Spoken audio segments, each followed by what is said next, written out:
Welcome back to the channel. If I have to keep it real, most of us don't subscribe to a channel just because we watched a video or two from that channel.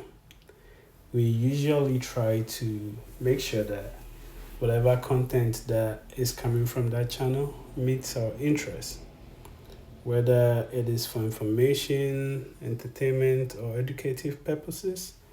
We want to make sure that we can vibe with whatever content is coming from that channel before we subscribe.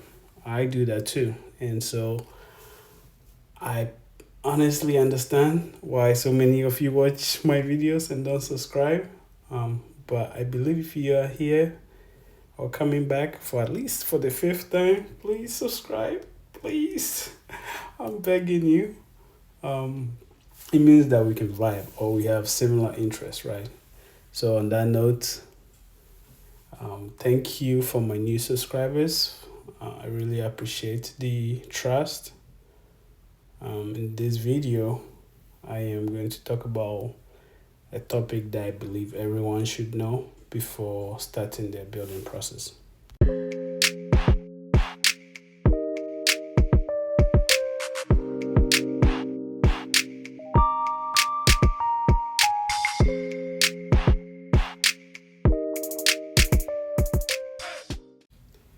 Building a house in Ghana is exciting, but if you rush into it without the right foundation, be it financially, legally, or logistically, you could end up making costly mistakes.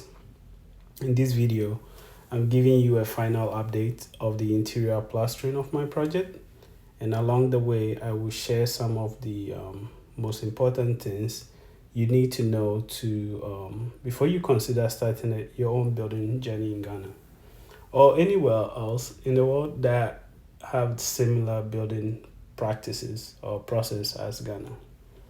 And this is not just about construction, right? It's about planning properly so that your project doesn't drain your finances or cause unnecessary stress or even take you years longer than expected. So if you're thinking about building in Ghana, stay tuned because this is the reality you need to be prepared for.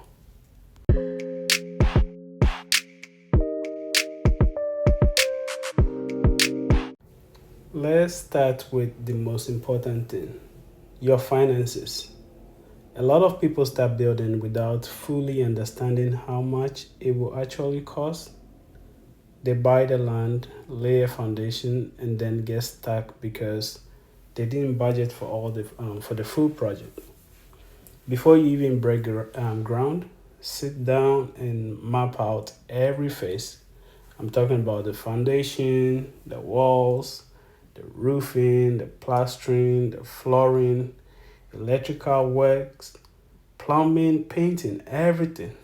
You don't necessarily have to have the full amount for everything, but at least bright be aware of all the stages of the building process and how much each stage will cost you, right?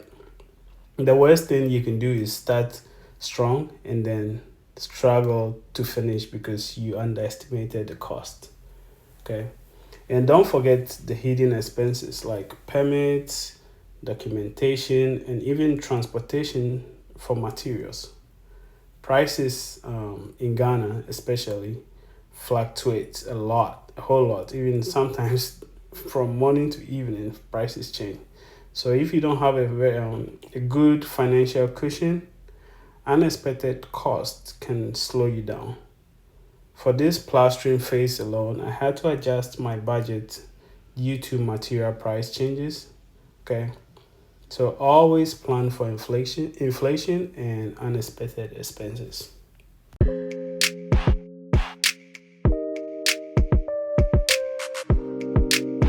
Another key thing to consider is how you will fund the entire project.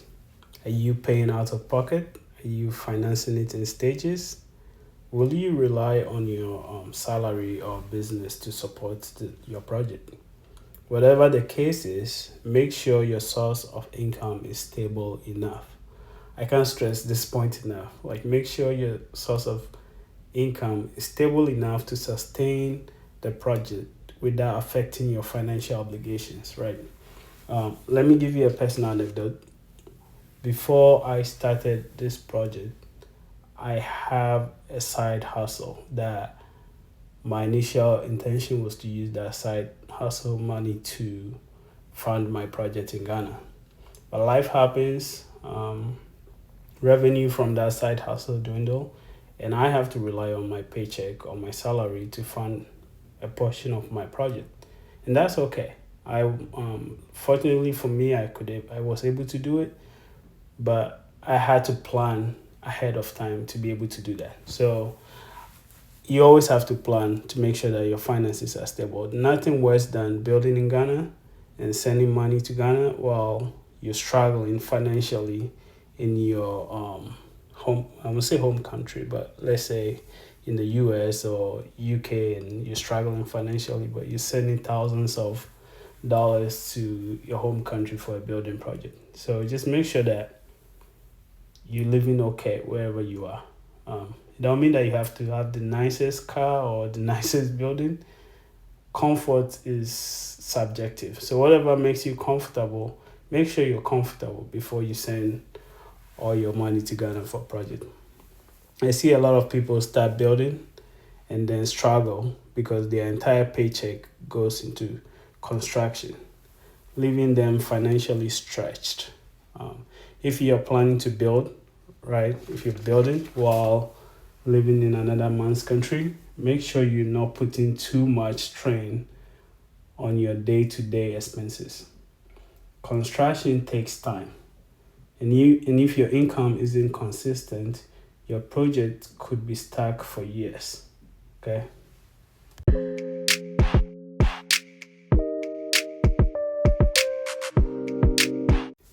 The next point to note is building with the right team.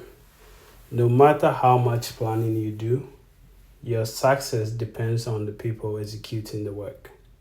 Having the right team is absolutely non negotiable. A good project manager, reliable masons, skilled laborers, and honest suppliers will make or break your project. If you're not physically in Ghana to oversee things, then you need someone trustworthy who understands your vision and can handle the way things work from day to day, the day to day work. It could be a professional contractor or it could be a professional family member, like in my case, right? My brother has built, like he was the foreman for my mom's 3 bedroom house.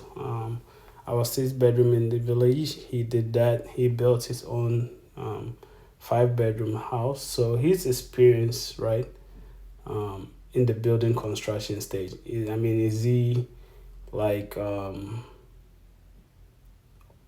educated formally in the field? Probably no. But do you need someone like that? It depends on how big or how complex your project is. Then you might need a professional contractor. If you're building something simple, unless you can afford it or have it like that, I don't think they might be needed. I mean, that's like I said, on a case to case basis. So just make sure at the end of the day, make sure that you have the right team, whatever that is.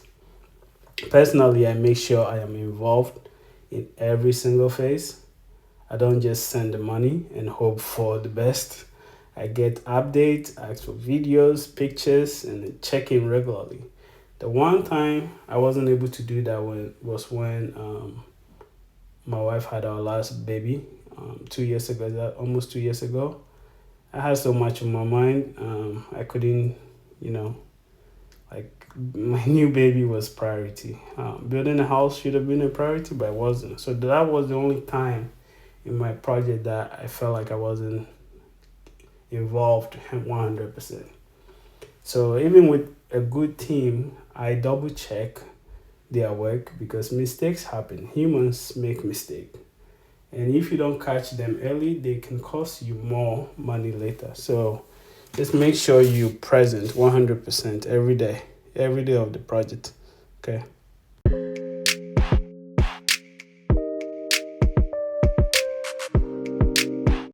My next point is land documentation. Now, let's talk about land. Before you even think about building, make sure your land is fully documented, right? Too many people have lost money because they thought they just buy the land and they don't go and do any proper verification. Especially in Ghana, you need to check for your land disputes. Make sure the seller is legitimate and have all the necessary paperwork. Title certificate, indenture, site plan. Make sure you check all of that. I can't stress this enough. Do not take shortcuts when it comes to the land. Even if a trusted friend or family member is involved, always go through the legal process. If your documents aren't right, you could finish building and still have legal problems down the lane.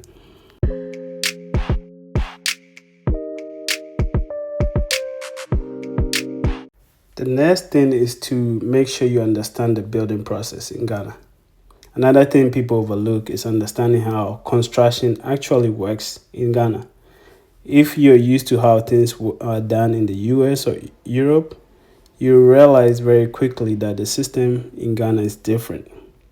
Labor, materials, and even the way contracts work are not the same. If you don't educate yourself properly, you end up overpaying for things or facing unnecessary delays. Take plastering, for example. It's not just about the aesthetics, right? It's essential for protecting the structure. Poor plastering can lead to cracks, moisture problem, and uneven finish. So you need to understand the process and the materials being used to make sure that the work is done properly. Okay. You might have someone back home overseeing it, but your knowledge, your own knowledge, will help you supervise properly.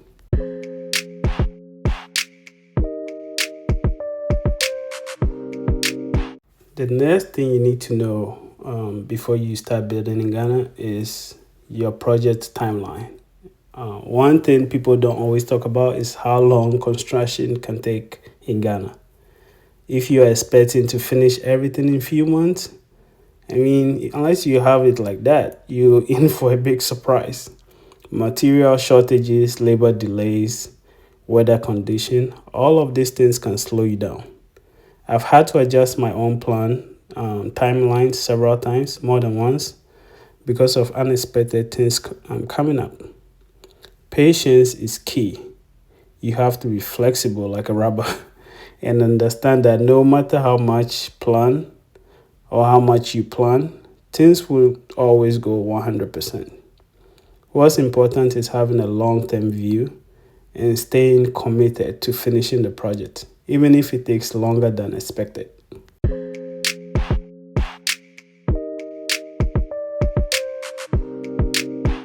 Another question you need to ask yourself is, what happens after you finish building? Are you planning to live in the house, rent it out, or use it as an investment? Too many people build houses that sit empty for years because they never thought about what to do next. For me, I always think about the long term, right? For instance, this particular building, I plan on having my mom and my brother move in, have my mom rent out her 3 bedrooms, and she can collect that rent income, right, for herself. And I won't have to send her money every month. She can depend on that rent income for the rest of her days. That's my plan, right?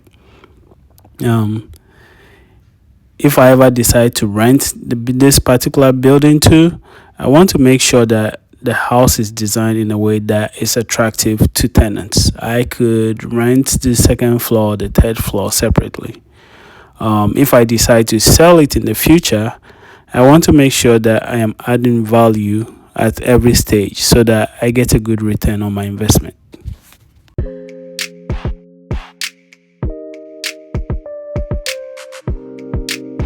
So, before you start your building project, take a step back. Make sure you got things in the right order. That is, your finances are right, your income is stable, you have the right team on the ground, you have all the necessary legal documentation, you understand the building process in Ghana, and finally having a very clear long-term plan. Building a house in Ghana is not just about putting up walls. It's about making sure that your investment is secure and that you're fully prepared for the journey.